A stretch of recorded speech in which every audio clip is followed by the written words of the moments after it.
yaa Oromoo arargee baga seenaan kee marge jirtuu ilmaan Oromoo yaa ortee bakarwaare yaa ummata jaalalaa kabajasiniif mala ilmaan Maammar Rashaadi ilmaan Sooressa Jaarraa ilmaan Jaarraa Abbaa Gadaa warra safuu fi aadaa jirtuu Oromoo kee yaa ortee bakarwaare isintu biyya jaare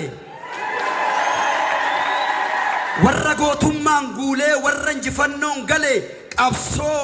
aartiin dabale akka camnetti nafnuuni dhaadannoon bakarwaare arra Oromiyaa irra kutee Itoophiyaa ijaare seenaa keenya seenaa keetu namara raakaya seenaa Oromoo mara gootummaaf jaalalati ummata keetiif qabdutu garaa koo namarara yaa ummata Harargee seenaa darbe yaadachaa galmeessuuf seenaa dachaa baga wal keenyar bakarin duune bari Jaarraan duune bari Elemoon duune bari onnee keessa nu jira arraat kiiloo jira seenaa jijjiiraa jira nika qallata malee armi dhugaa inguu foonsaa boqota malee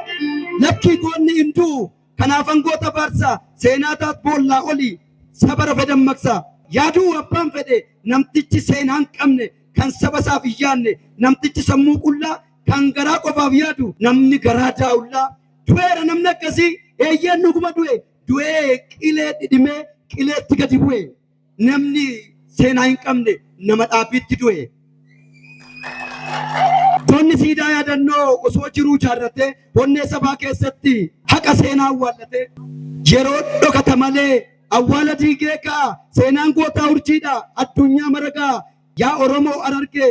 kanaaf seenaan kee marge yaa Oromoo Harargee kanaaf seenaan kee marge